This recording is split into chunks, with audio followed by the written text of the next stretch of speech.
हम सभी के मन में कभी न कभी यह प्रश्न जरूर आया होगा कि यार ये संसार भगवान ने बनाए क्यों है, इतना दुख है इस संसार में, क्यों बनाया है। अगर ना बनाता तो कुछ बिगड़ जाता। कभी न कभी ये क्वेश्चन हमारे दिमाग में आता है। आइए इसका समाधान ढूंढते हैं।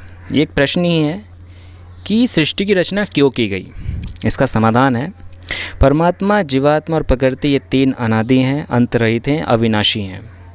परमेश्वर अपने सामर्थ्य से सृष्टि के सब स्थूल जगत को उत्पन्न करता है। स्थूल मतलब जो हमको दिखाई दे रहा है, उत्पन्न करता है और प्रलय के समय सबको सूक्ष्म कारण में लीन करता है। जीवात्मा के लिए यह स्थूल जगत में स्थूल शरीर मुक्ति का साधन है। हम जीवात्मा हैं और हमारे लिए ये जो संसार बनाया गया है यह मुक्ति का साधन है। ये हम जान लीजिए, ये हमको जानना है। ये जो बनाया गया है ये हमारे लिए बनाया गया है, हम जीवात्माओं के लिए। आगे लिखते हैं, जीवात्माओं की भलाई के लिए उस पर उपकार करते हुए ईश्वर प्रकृति से सृष्टि का निर्माण करता है।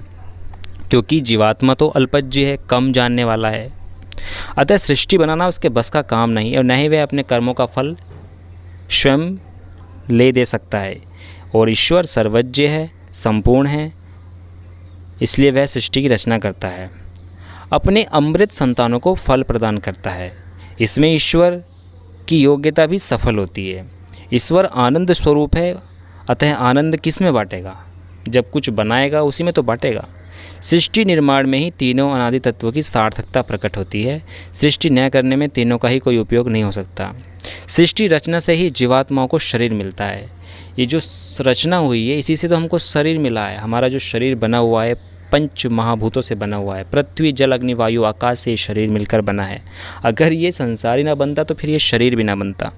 कर्मों के फलस्वरूप प्रकृति ही भोग प्रदान करती है और ईश्वरीय आनंद को प्राप्त कराने में भी सहायता करती है। अतः भोग और योग का साधन प्रकृति बनाती है और जीवात्मा को अपने परम लक्ष्य तक पहुंचाने के लिए सृष्टि निर्माण परम आवश्यक है। तो परमात्मा ने यह जगत क्यों बनाया? हम जीवात्माओं के लिए, हमारे उद्धार के लिए। क्योंकि बिना शरीर की सहायता से हम कुछ भी नहीं कर सकते थे। और शरीर कहाँ से बना? इस प्रकृति से, इस सृष्टि से। इसलिए हमारे उद्धार के लिए प्रभु ने ये सृष्टि बनाई, ये जगत बनाया।